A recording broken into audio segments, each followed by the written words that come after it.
Leitura do dia. Primeira leitura. Leitura do livro do Gênesis.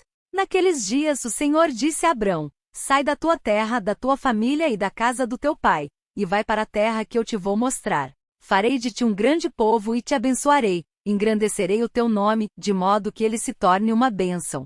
Abençoarei os que te abençoarem e amaldiçoarei os que te amaldiçoarem. Em ti serão abençoadas todas as famílias da terra. E Abrão partiu como o Senhor lhe havia dito. Segunda leitura. Leitura da segunda carta de São Paulo a Timóteo. Caríssimo, sofre comigo pelo Evangelho, fortificado pelo poder de Deus. Deus nos salvou e nos chamou com uma vocação santa, não devido às nossas obras, mas em virtude do seu desígnio e da sua graça, que nos foi dada em Cristo Jesus, desde toda a eternidade. Esta graça foi revelada agora pela manifestação de nosso Salvador, Jesus Cristo. Ele não só destruiu a morte, como também fez brilhar a vida e a imortalidade por meio do Evangelho. Evangelho do dia. Proclamação do Evangelho de Jesus Cristo segundo Mateus. Naquele tempo Jesus tomou consigo Pedro, Tiago e João, seu irmão, e os levou a um lugar à parte sobre uma alta montanha. E foi transfigurado diante deles, o seu rosto brilhou como o sol e as suas roupas ficaram brancas como a luz. Nisto apareceram-lhe Moisés e Elias, conversando com Jesus. Então Pedro tomou a palavra e disse: Senhor, é bom ficarmos aqui. Se queres, vou fazer aqui 3 tendas, uma para ti, outra para Moisés e outra para Elias. Pedro ainda estava falando, quando uma nuvem luminosa os cobriu com sua sombra. E da nuvem uma voz dizia: Este é o meu filho amado, no qual eu pus todo o meu agrado. Escutai-o. Quando ouviram isto, os discípulos ficaram muito assustados e caíram com o rosto em terra. Jesus se aproximou, tocou neles e disse: Levantai-vos e não tenhais medo. Os discípulos ergueram os olhos e não viram mais ninguém, a não ser somente Jesus. Quando desciam da montanha, Jesus ordenou-lhes: Não conteis a ninguém esta visão até que o Filho do Homem tenha ressuscitado dos mortos. Palavras do Santo Padre. Através do maravilhoso evento da Transfiguração, os 3 discípulos são chamados a reconhecer em Jesus o Filho de Deus resplandecente de glória. Eles progridem assim no conhecimento do seu Mestre, percebendo que o aspecto humano não expressa toda a sua realidade. Aos seus olhos, revela-se a dimensão ultraterrena e divina de Jesus. E do alto ressoa uma voz que diz: Este é o meu Filho muito amado. Escutai-o. V5.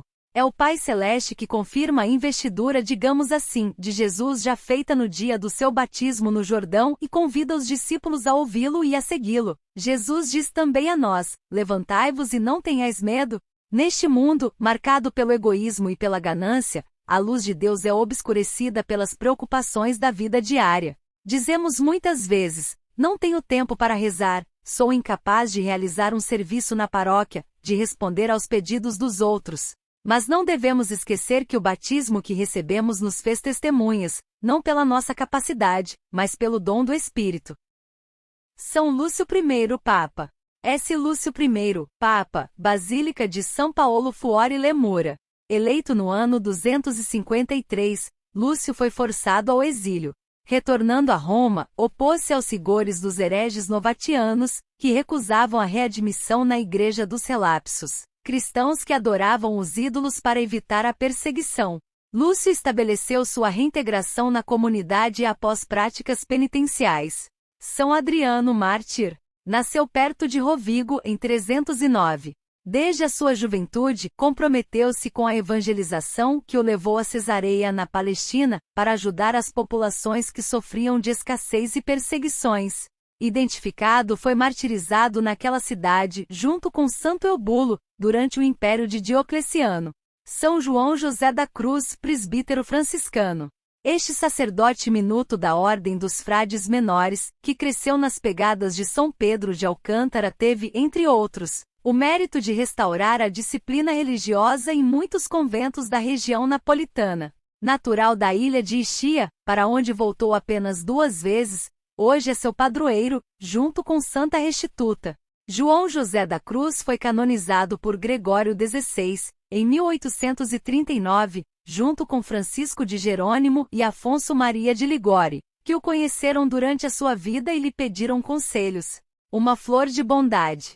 Nascer em uma família rica muitas vezes é uma vantagem, mas é ainda mais nascer em uma família religiosa, onde a fé não é algo abstrato, mas uma companheira de vida, presente na vida de cada dia mediante a oração, o jejum e a devoção. A família Calosirto enviou Carlos Caetano para estudar junto aos agostinianos de Ischia, para que sua formação religiosa fosse mais completa. E tinham razão. Ali, o pequeno se apaixonou por Jesus e ali também Jesus o fez ouvir a sua voz, que o chamava para dedicar toda a sua vida a ele. Humilde e grande filho de São Francisco. Com apenas 16 anos de idade, o jovem entrou para o convento de Santa Luzia no Monte, em Nápoles, onde mudou seu nome para João José da Cruz no dia da sua profissão religiosa, 24 de junho de 1671. Ali viveu entre os frades menores descalços da Reforma de São Pedro de Alcântara, conhecidos como alcantarinos, dos quais o atraiu a regra, que os tornava ainda mais austeros, tanto que decidiu jamais usar sandálias. João José foi escolhido para fundar um novo mosteiro em Piedimonte. Ali construiu também um pequeno eremitério, que ainda hoje é meta de peregrinações, chamado A Solidão. Durante a sua vida teve que assistir à divisão entre os alcantarinos da Espanha e os da Itália. Destes últimos, tornou-se provincial e, como tal, trabalhou por 20 anos até conseguir reunir novamente a família, apesar de ter sido alvo de tantas críticas injustas e até calúnias, às quais respondeu fazendo voto de silêncio. A sua consolação era repetir: tudo que Deus permite, permite para o nosso bem. Frade dos Sem Remendos. João José sente-se, antes de tudo, sacerdote, um sacerdote em missão. Ele que sabia imitar a irmã pobreza com perfeição, ia à busca dos pobres, não apenas nas esquinas das ruas, mas também nas favelas e casebres. Durante toda a sua vida teve apenas um saio, que com o tempo ficou todo remendado, mas sempre o adornava comparando-o aos galões dos cavaleiros. Por isso recebeu o apelido de Frade dos Sem Remendos.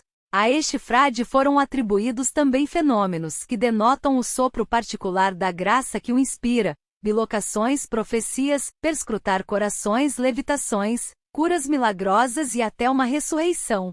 Predileção por Nossa Senhora. Desde criança, o jovem Calosirto aprendeu em casa a ter uma grande devoção a Maria em casa, que ao longo da sua vida aumentou sempre mais, junto com sua vocação e santidade. Ele sempre invocava Nossa Senhora, à busca de conselhos e conforto nas situações mais difíceis.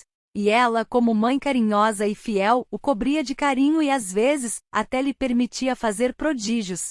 Como superior dos alcantarinos, sempre manteve uma pequena imagem de Maria em sua escrivaninha, a qual contemplava por longo tempo e a qual se dirigia em oração, antes de qualquer decisão ou pronunciamento.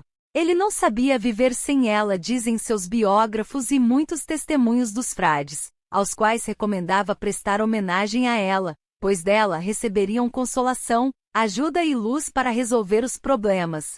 O frade confidenciou suas últimas palavras sobre Maria no leito de morte, 5 de março de 1734, ao irmãozinho que o assistia. Recomendo-lhe Nossa Senhora, este pode ser considerado seu testamento espiritual.